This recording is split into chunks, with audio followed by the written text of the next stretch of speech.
مشاهدينا الكرام مرحبا بكم في مال المغرب من Washington. My name is Adam Early and we're Chers téléspectateurs, bienvenue dans votre émission avec le Maroc depuis Washington. Je suis Adam Early, je suis très heureux de vous retrouver. Le 19 mai, le président Trump a annoncé que les États-Unis allaient se retirer de l'Organisation mondiale de la santé. Le président a indiqué que les États-Unis avaient clarifié les détails des réformes qu'ils avaient directement demandées à l'OMS, mais que cette dernière avait refusé. Et à cause du manque d'écoute de leur part pour l'exécution de ces réformes, les États-Unis ont donc décidé de mettre un terme à leurs relations avec l'OMS. La décision de Trump a suscité de fortes critiques, aussi bien aux États-Unis qu'à l'étranger. Le président de la Commission de la Santé au Sénat, Lamar Alexander, a affirmé qu'il était indéniable que les fautes commises par l'OMS doivent faire l'objet d'une enquête minutieuse. Mais après la fin de la pandémie du coronavirus et non pas en pleine crise. Le président de l'Union européenne a pour sa part affirmé que face à ce danger mondial, le temps est à l'affermissement de la coopération pour trouver des solutions et que les actions susceptibles de compromettre les résultats sont à éviter. Par ailleurs, le ministre allemand de la Santé a qualifié la décision de Trump de démoralisante. Dans cet épisode, nous allons décrypter les raisons qui ont poussé Trump à prendre la décision de quitter l'Organisation mondiale de la santé et qu'est-ce que cela signifie pour l'OMS, pas seulement dans sa lutte contre le coronavirus, mais aussi par rapport aux autres enjeux sanitaires mondiaux. Et puis nous parlerons de qui profitera de cette décision et qui en pâtira. Pour débattre de ces questions, nous avons le plaisir d'échanger avec un spécialiste des relations internationales, Brett Bruin, qui a occupé sous la présidence d'Obama le poste de directeur de la communication internationale à la Maison-Blanche. Il s'occupait de la coordination de la diplomatie américaine et il gérait les relations avec les médias internationaux. Il préside actuellement la compagnie Global Situation Room, spécialisée dans le consulting et les médias. Brett Bruin est aussi professeur de médias à l'université Georgetown et membre du conseil d'administration de la Fondation Franklin Roosevelt à l'université Harvard et de l'Institut Clinton à l'Université de Dublin. Brett Bruin est également écrivain pour le compte du Business Insider sur Internet. C'est un habitué des médias internationaux concernant les questions d'actualité. Mais avant d'échanger avec Brett Bruin, je me tourne vers l'analyste de l'émission, J.D. Gordon. J.D., pourriez-vous expliquer à nos spectateurs ce qui a motivé la décision du président Trump pour quitter l'OMS? Qu'est-ce qui l'a poussé à prendre cette décision?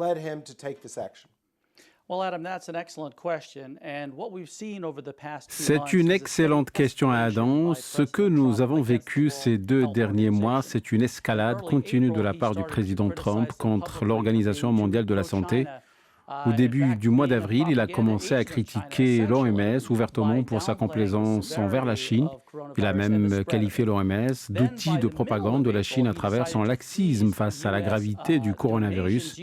À la mi-avril, il a décidé de geler la contribution américaine à l'OMS en transférant ses aides à d'autres agences internationales pour soutenir les efforts sanitaires mondiaux. Au début du mois de mai, il a accordé à l'OMS un délai d'1 mois pour mener des réformes, faute de quoi il allait exercer plus de pression. Mais finalement, une semaine après cet ultimatum, il a décidé de rompre de manière unilatérale avec l'OMS. Pour ce qui est de la raison de sa décision, il faut rappeler que c'est un négociateur et un homme d'affaires. Il est devenu milliardaire et investisseur dans l'immobilier. Il perçoit les choses comme des transactions. Les États-Unis financent l'OMS à hauteur de 450 millions de dollars par an. Ce sont les plus gros contributeurs avec 15% du budget de l'OMS, soit 10 fois plus que la Chine. Par conséquent, le président s'est posé la question, pourquoi nous faisons cela? Pourquoi les États-Unis payent 10 fois plus que la Chine alors que l'OMS soutient cette dernière plus qu'elle ne soutient les États-Unis? C'est pour cela qu'il a pris la décision de se retirer. C'est une décision très forte que j'estime logique. Okay. Bien. Brett, I want to turn to you Je me now. tourne à présent vers vous, Brett, en vous lisant l'extrait d'un texte publié par le Washington Post. Il a été rédigé par un illustre membre républicain du Congrès qui a critiqué la décision du président Trump en écrivant ceci. On peut ne pas être d'accord avec la gestion de l'OMS, mais nous devons continuer à soutenir sa mission. La coopération internationale est très importante pour relever les grands défis. Nous devons consolider les alliances et non pas les rompre. Et sans un leadership américain au sein de l'OMS, il est difficile de coordonner les actions pour stopper les maladies dans le monde. Il faut qu'on réforme l'OMS pour qu'elle poursuive son travail. So that it can continue its work. I have two questions for you. Number one, Brett, do you j'ai agree deux with questions that pour vous. assessment? Number Tout d'abord, est-ce two, que vous êtes d'accord avec cette position? withdrawing Et from an organization is a pretty que va-t-on perdre à travers le retrait américain de l'OMS, non seulement pour l'organisation, mais aussi pour les questions sanitaires en Amérique et dans le monde? Not only the WHO, but the United States and global health. Je pense que l'analyse que vous avez évoquée démontre que la décision du président Trump de se retirer de l'Organisation mondiale de la santé en cette période difficile de propagation mondiale de la pandémie du coronavirus est une décision naïve et n'affecte pas seulement les efforts des autres pays pour freiner la pandémie, mais pour les efforts des États-Unis eux-mêmes.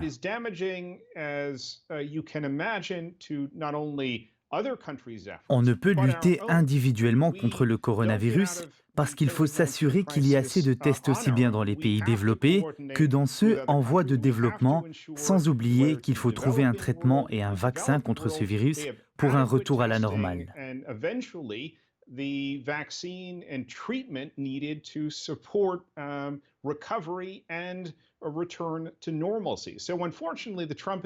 Malheureusement, la décision de l'administration Trump était précipitée et mal étudiée. Qui va remplir le rôle de l'OMS selon Trump? Il n'y a pas d'alternative. Il y avait l'idée que l'Organisation de la santé des pays d'Amérique se substitue à l'OMS, mais il n'y a ni l'expérience ni les moyens humains pour travailler au-delà des pays où elle opère. A substitute, and yet it has no expertise, it has no human capacity to work outside of our own hemisphere. And then, the other alternative that was suggested was Une autre alternative a été présentée, celle de réserver un bureau au département d'État qui a réduit les postes d'emploi à cause de la politique de l'actuelle administration qui ne privilégie pas les solutions diplomatiques.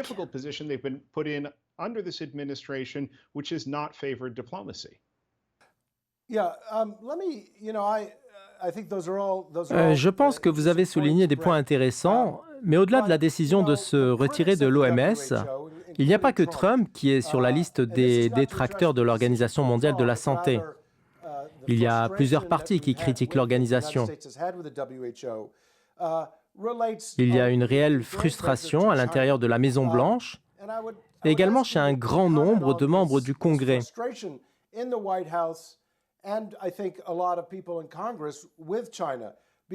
Cette frustration est liée à la Chine qui a dissimulé ce problème de virus au reste du monde pendant plus d'un mois en empêchant les chercheurs d'accéder aux échantillons du virus et en emprisonnant les médecins qui ont tenté de lancer des alertes sur ce sujet. Malgré tout cela, l'OMS n'a pas bougé le petit doigt quand la Chine a refusé de fournir des échantillons du virus depuis le mois de février.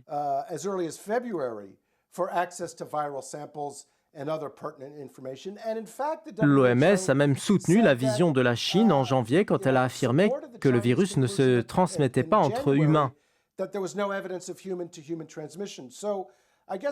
N'est-il pas logique qu'on se pose la question sur le fait que l'OMS peut avoir subi des pressions de la part de la Chine pour retarder l'annonce de la pandémie de coronavirus Et pourquoi l'organisation n'a-t-elle pas affirmé officiellement que la Chine avait dissimulé ses recherches sur le virus et avait interdit à ses médecins d'en parler?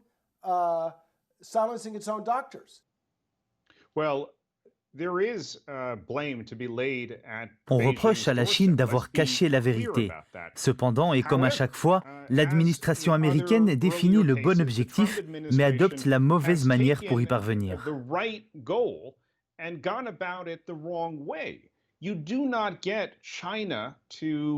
Les États-Unis ne peuvent pas exercer une pression sur la Chine pour qu'elle dévoile en toute transparence la réalité de la situation sanitaire chez elle, tout en se retirant d'une organisation internationale s'occupant de la coopération sanitaire entre les pays.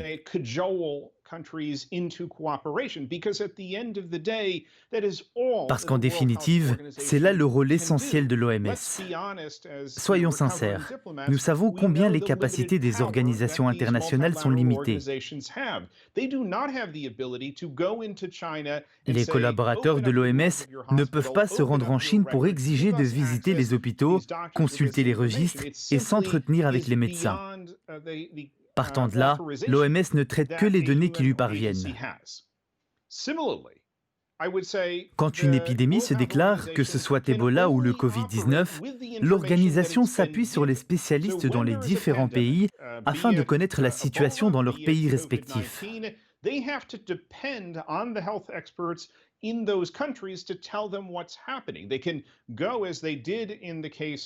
L'OMS aurait pu se rendre à un endroit comme Wuhan au début de cette pandémie pour s'enquérir de la situation, mais l'organisation ne dispose ni des experts qui peuvent rester sur place, ni du mandat politique pour contrôler.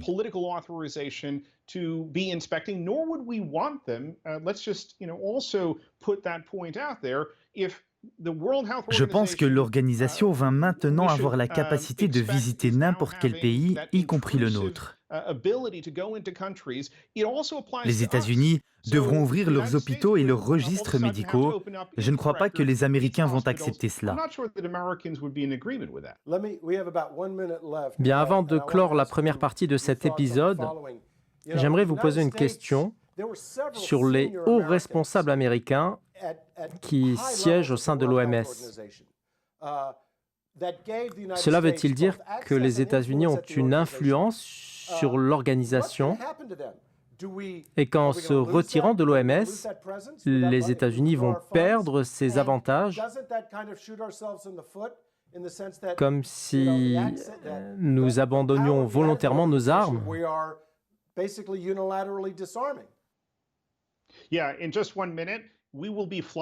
Ma réponse est simple. Nous allons naviguer à l'aveugle. Nous ne sommes pas un pays membre de l'organisation avec du personnel de chez nous en poste là-bas et nous n'allons pas savoir ce qui se trame dans les coulisses de l'organisation par rapport aux questions sanitaires mondiales. Le retrait est une approche incorrecte pour réformer l'OMS. Bien, nous allons parler de la réforme de l'OMS en seconde partie d'émission, dans laquelle nous allons recevoir un autre invité. Chers téléspectateurs, on se retrouve après la pause. À tout de suite.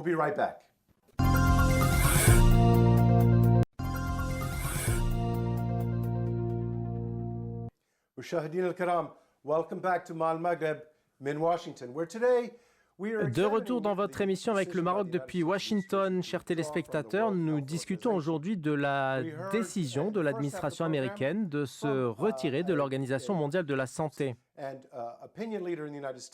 Dans cette deuxième partie, nous allons écouter l'avis d'une journaliste et chroniqueuse très célèbre ici aux États-Unis. Il s'agit d'Adèle Nazarian, qui a travaillé auparavant avec CNN et Fox News. Elle est aussi chercheuse à Observer Research Foundation en Inde, mais également à l'Institut Gold d'études stratégiques à Washington. Elle a également occupé le poste de directrice du programme Amérique du Nord à la Fondation Henry Jackson à Londres. Merci d'avoir accepté notre invitation, Adèle. J'aimerais commencer en lisant l'extrait d'un article que vous avez publié récemment. Vous avez affirmé Pour les Américains, l'OMS peut sembler distante et moins pertinente, mais la santé est mondiale. Et bien que toutes les preuves indiquent de graves lacunes de l'Organisation mondiale de la santé, certains disent que ce n'est pas le moment de suspendre l'aide. Après tout, c'est le formidable travail de l'OMS sur Ebola dans l'est du Congo qui a contribué à assurer la sécurité du reste du monde. L'OMS combat la mortalité maternelle et la fistule obstétricale. Et maintenant, bien sûr, l'organisation se bat contre la Covid-19. Fin de citation. Alors, est-ce que vous n'êtes pas d'accord avec la décision du président Trump de se retirer de l'OMS ? Merci infiniment de me recevoir aujourd'hui. Je suis ravie d'être parmi vous. Il faut prendre du recul par rapport à cette question. Je suis complètement d'accord avec la décision du président Trump de se retirer de l'OMS actuellement. Je crois que l'une des promesses qu'il avait faites quand il était candidat et durant sa campagne électorale, c'est de changer le fait que des pays ou des institutions internationales exploitent les États-Unis. Il faut qu'on souligne que l'Organisation mondiale de la santé perçoit une aide financière en sa qualité d'institution internationale. Et l'argent que versent les États-Unis chaque année est celui des contribuables. J'ai été abattue en apprenant que l'OMS a commis une erreur fatale en parlant de la Chine et en louant son action le 14 janvier en affirmant qu'elle a prouvé que le coronavirus ne se transmet pas d'une personne à une autre. Et on a découvert plus tard que c'était une erreur. From person-to-person contact. And that actually came out to be incorrect. Et comme l'a souligné votre premier invité, la Chine était au courant du virus au mois de novembre ou décembre 2019. Et pour tout vous dire, si un pays voulait mener une guerre biologique, ce fut une excellente pièce théâtrale.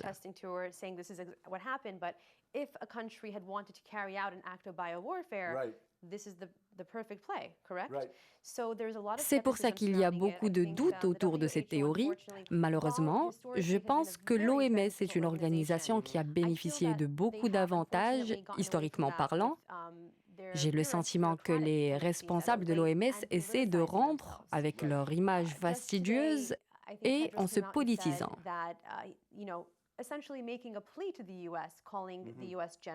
Le docteur Tedros a déclaré qu'il comptait sur la générosité des États-Unis en louant les différentes contributions américaines.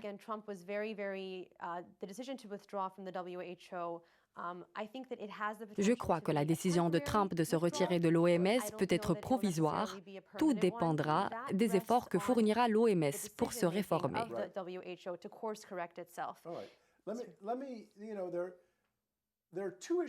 Il y a deux problèmes entourant le retrait des États-Unis de l'OMS.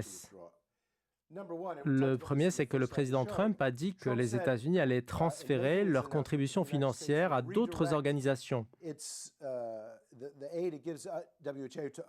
De quelle organisation s'agit-il? Et est-ce qu'elles seront efficaces? Le deuxième problème, qui n'est pas clair du tout, quelles sont les prérogatives réelles du président Trump lui permettant de décider de se retirer de l'OMS? Et est-ce que le Congrès peut continuer à financer l'OMS malgré la décision de Trump de s'en retirer?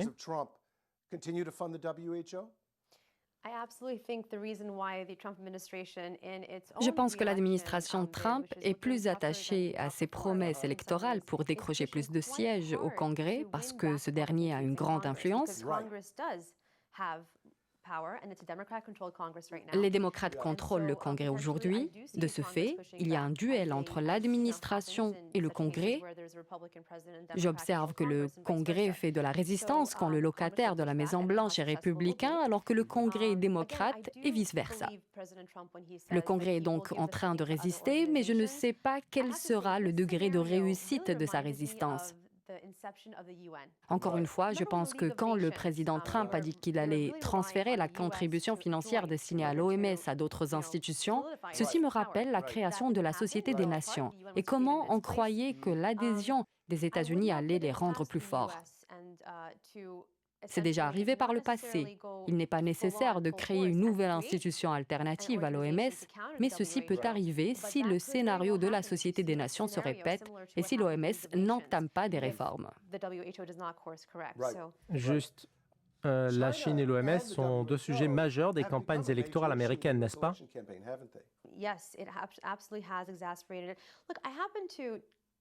En effet.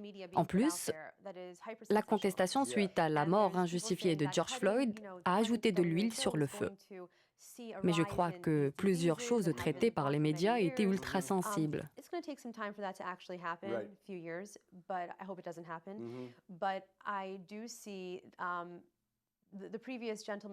Ce qui se dit aussi, c'est que le fait de supprimer les financements de l'OMS conduira à plus de maladies pour plusieurs années. Et comme l'a si bien dit votre première invitée, nous naviguons à l'aveugle.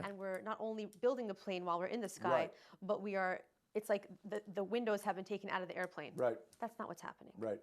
It's not that dramatic. You mentioned Brett, and I want to read to you something.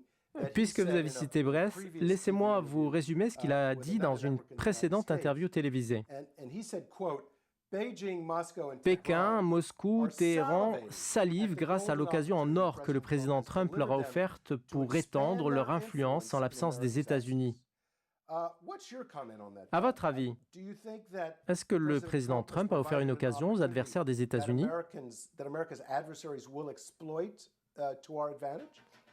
That fate rests on the shoulders of our allies. C'est une charge que devront supporter nos alliés. La Russie cherche une opportunité et s'éloigne de la Chine. On observe une relation cordiale entre Moscou et Washington. À cet égard, Poutine a vraiment changé. La Chine, l'Iran et la Russie ne sont plus comme avant. Idem pour le monde arabe et l'Inde. Cette dernière jouera un rôle de premier plan, celui qu'occupait la Chine.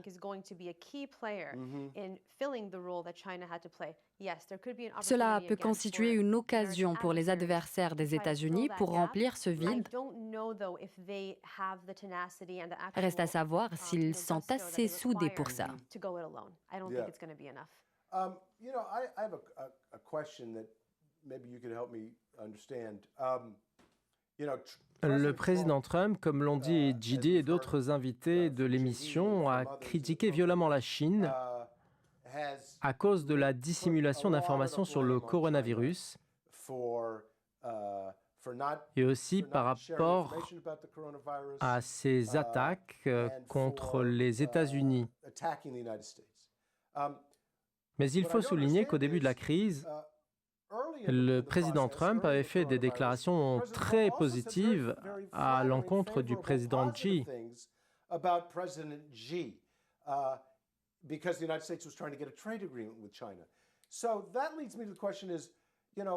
Est-ce qu'après tout ça, nous pouvons encore croire le président Trump? L'analyse de l'émission, J.D. Gordon avait dit que si Trump faisait une déclaration positive ou négative sur la Chine, c'est qu'il espère conclure un bon deal.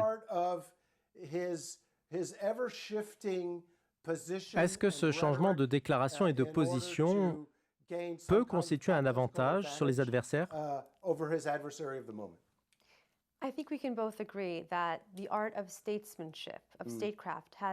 Je pense qu'on ne peut qu'être d'accord avec le fait que l'ère du leadership politique est révolue. Les actions de Trump ne sont certainement pas classiques. C'est une nouvelle copie du leadership.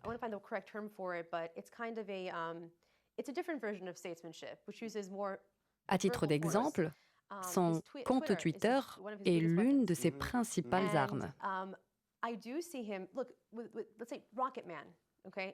Quand quelque chose se passe en Corée du Nord et que les médias en parlent, ils qualifient le président coréen d'homme fusée, en le mettant en garde contre l'abandon de toute avancée s'il n'arrête pas ses agissements.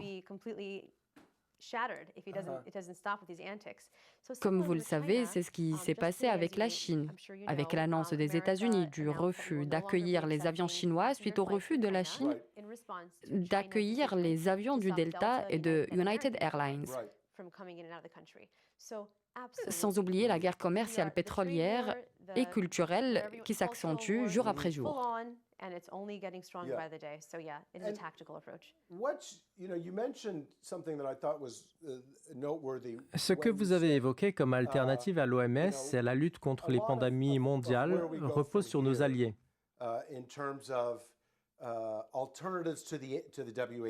Je l'ai dit en introduction, le président de l'Union européenne, le ministre allemand de la Santé et d'autres responsables britanniques et d'autres encore ont critiqué avec force la décision de Trump de se retirer de l'OMS. Est-ce que les États-Unis sont en train de détruire les ponts de leurs relations avec leurs alliés?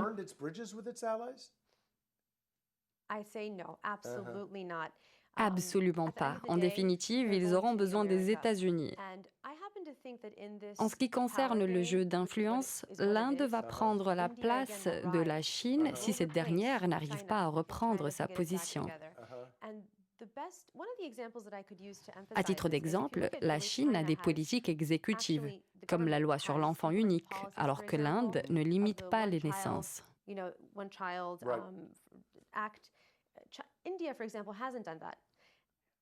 C'est pour ça que je pense que l'Inde va remplacer la Chine et que les alliés des États-Unis sont mécontents. Nous allons observer l'évolution des choses. Chers téléspectateurs, mon avis sur cette affaire rejoint celui de notre premier invité, Bruce Bryan. Je pense que nous avons un objectif, celui de réformer l'OMS, mais le retrait ne servira pas les gens qui ont besoin des services de l'OMS.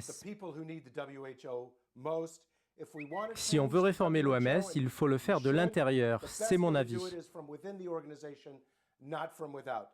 Merci à Brice, Adèle, Gidi, merci à vous, chers téléspectateurs, et à très bientôt. And we look forward to seeing you at our next show. Ila laqa.